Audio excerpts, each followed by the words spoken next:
اعوذ باللہ من الشیطان الرجیم، بسم اللہ الرحمن الرحیم۔ مدینہ منورہ کے شمال میں 5 کلومیٹر کے فاصلے پر ایک پہاڑ ہے جسے احد کہتے ہیں۔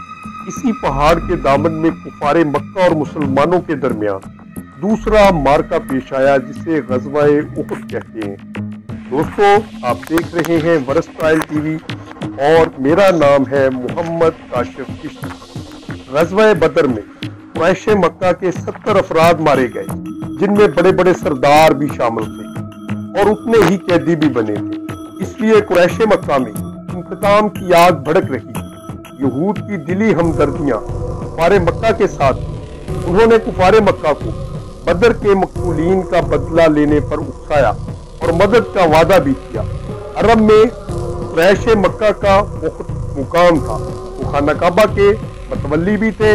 غزوہ بدر کی شکست کے بعد ان کا غرور خاک میں مل گیا تھا، اس لیے قریش مکہ نے اپنی وقار کی بحالی کے لیے مسلمانوں سے بدلہ لینا اپنے لیے نہایت ہی ضروری سمجھا۔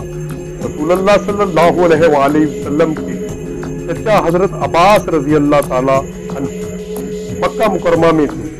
انہوں نے آپ صلی اللہ علیہ وآلہ وسلم کو کفار کے لشکر کی اطلاع کی جو مدینہ منورہ پر حملہ کے لیے روانہ ہوا تھا۔ آپ صلی اللہ علیہ وآلہ وسلم نے اطلاع ملتے ہی چند صحابہ کرام رضی اللہ تعالیٰ عنہ کے حالات کا جائزہ لینے کے لیے بھیجا۔ معلوم ہوا کہ کفار کا لشکر مدینہ منورہ کے قریب پہنچ چکا ہے۔ آپ صلی اللہ علیہ وآلہ وسلم نے صحابہ کرام رضی اللہ تعالیٰ عنہ کو مسجد نبوی میں مشورے کے لیے جمع کیا۔ آپ صلی اللہ علیہ وآلہ وسلم اور دیگر صحابہ کرام کا خیال تھا کہ لڑائی مدینہ منورہ کے اندر ہی رہ کر لڑی جائے۔ نوجوان صحابہ کرام نے مشورہ دیا کہ ہمیں شہر سے باہر نکل کر دشمن کا مقابلہ کرنا چاہیے۔ آپ صلی اللہ علیہ وآلہ وسلم نے نوجوانوں کے اس شوق جہاد کو دیکھ کر ان کے مشورہ کو قبول کیا۔ کفار مکہ نے 1 سال کی تیاری کے بعد 3000 جنگجوؤں پر مشتمل ایک بھاری لشکر ترتیب دیا۔ کفار کے لشکر کے پاس 3000 اونٹ اور 200 گھوڑے تھے۔ اس کی قیادت ابو سفیان کر رہا تھا۔ اس لشکر نے 6 شوال 3 ہجری کو احد پہاڑ کے قریب پڑاؤ ڈالا۔ رسول اللہ صلی اللہ علیہ وآلہ وسلم نے بھی لشکر کو اطلاع ملتے ہی 1000 افراد پر مشتمل لشکر تیار کیا اور 6 شوال 3 ہجری کو نماز عصر کے بعد احد کی طرف روانہ ہوئے۔ منافقوں کا سردار عبداللہ بن ابی غداری کرتے ہوئے اپنے 300 ساتھیوں سمیت لشکر اسلام سے الگ ہو گیا۔ اس طرح مسلمانوں کے لشکر کی تعداد 700 تک رہ گئی۔ مسلمانوں اور کفار کا لشکر 7 شوال 3 ہجری کو آمنے سامنے ہوا۔ احد پہاڑ میں ایک درہ تھا جو اسلامی لشکر کی پشت پر تھا، جہاں سے دشمن کے حملے کا خطرہ تھا۔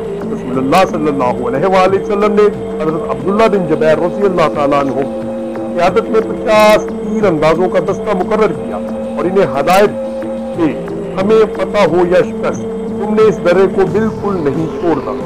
عام لڑائی شروع ہونے سے پہلے کفار کا علم بردار طلحہ آگے آیا اور لشکر جنگ کے لیے للکارا۔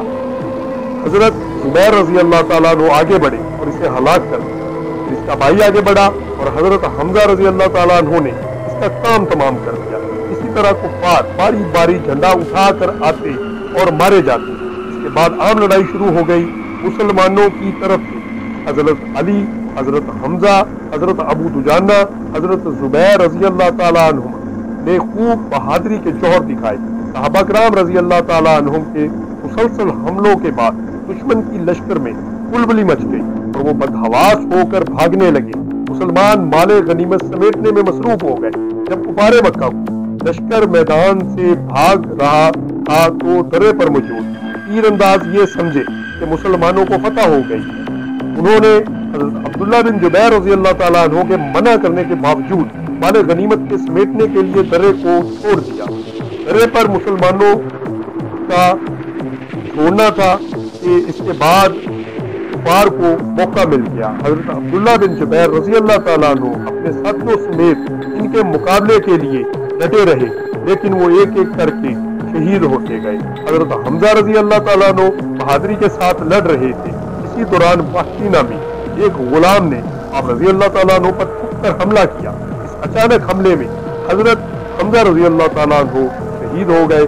حضرت عبداللہ بن مسعود رضی اللہ تعالیٰ عنہ کا بیان ہے کہ رسول اللہ صلی اللہ علیہ وآلہ وسلم نے حضرت حمزہ رضی اللہ تعالیٰ عنہ پر جس طرح روئے اس سے بڑھ کر ان کو ہم نے کبھی روتے ہوئے نہیں دیکھا تھا۔ پھر رسول اللہ صلی اللہ علیہ وآلہ وسلم نے حکم دیا کہ انہیں حضرت عبداللہ رضی اللہ تعالیٰ عنہ کے ساتھ دفن کر دیا جائے۔ رسول اللہ صلی اللہ علیہ وآلہ وسلم حضرت حمزہ رضی اللہ تعالیٰ عنہ کے بھتیجے تھے اور رضائی بھائی بھی۔ مسلمانوں کے علم بردار حضرت مصعب بن عمیر رضی اللہ تعالیٰ عنہ رسول اللہ صلی اللہ علیہ وآلہ وسلم ہم شکل تھے، وہ شہید ہو گئے تو یہ خبر پھیل گئی کہ رسول اللہ صلی اللہ علیہ وآلہ وسلم شہید ہو گئے۔ اس خبر نے مسلمانوں کے اندر بہت ہی مایوسی پھیلا دی۔ حضرت کعب بن مالک رضی اللہ تعالیٰ عنہ نے رسول اللہ صلی اللہ علیہ وآلہ وسلم کو دیکھا، اعلان کیا کہ اے مسلمانوں، اللہ کے رسول صلی اللہ علیہ وآلہ وسلم زندہ ہے۔ اس آواز پر صحابہ کرام رضی اللہ تعالیٰ عنہ پھر رسول اللہ صلی اللہ علیہ وآلہ وسلم کے گرد اکٹھے ہو گئے۔ آپ صلی اللہ علیہ وآلہ وسلم کے لیے ڈھال بن گئے۔ آہستہ آہستہ دوسرے صحابہ کرام بھی آپ صلی اللہ علیہ وآلہ وسلم کے گرد جمع ہوتے گئے۔ مسلمانوں کے دوبارہ اکٹھا ہونے اور ان کا پیچھا کرنے کی وجہ سے کفار نے دوبارہ حملہ کرنے کی جرأت نہ کی، بلکہ انہوں نے میدان چھوڑ کر مکہ کی طرف روانگی میں ہی اپنی خیر سمجھی۔ اس لڑائی میں صحابہ کرام رضی اللہ تعالیٰ عنہما کے ساتھ ساتھ مسلمان خواتین نے بھی بڑی بہادری دکھائی۔ حضرت عائشہ صدیقہ رضی اللہ تعالیٰ عنہا اور حضرت ام سلیم رضی اللہ تعالیٰ عنہما زخمیوں کو پانی پلاتی تھیں۔ اس لڑائی میں 70 مسلمان شہید ہوئے۔ یہ لڑائی فیصلہ کن نہ تھی کیونکہ کفار مکہ اپنا مقصد حاصل کیے بغیر میدان جنگ سے واپس چلے گئے۔ اس لڑائی میں منافقین بھی بڑی اچھی طرح سے بے نقاب ہو گئے۔ جنگ احد میں ہمارے لیے یہ سبق موجود ہے کہ ہر حال میں اطاعت رسول صلی اللہ علیہ وآلہ وسلم انتہائی ضروری ہے۔ رسول اللہ صلی اللہ علیہ وآلہ وسلم کی اطاعت نہ کرنے سے جنگ احد میں حالات جو بدل گئے تھے، اس سے مسلمانوں کو بھاری نقصان اٹھانا پڑا۔ دعا ہے کہ اللہ تعالیٰ ہمیں رسول اللہ صلی اللہ علیہ وآلہ وسلم کی اسوہ حسنہ پہ چلنے کی توفیق عطا فرمائے۔ دوستو، اگر آپ کو ہماری یہ ویڈیو پسند آئی ہو تو ہماری ویڈیو کو لائک کریں، ہمارے چینل برسٹائل ٹی وی کو سبسکرائب کریں اور ساتھ لگے بیل آئیکن کو کلک کر دیں تاکہ ہماری نئی آنے والی ویڈیو کا نوٹیفیکیشن آپ کو موصول ہوتا رہے۔ شکریہ۔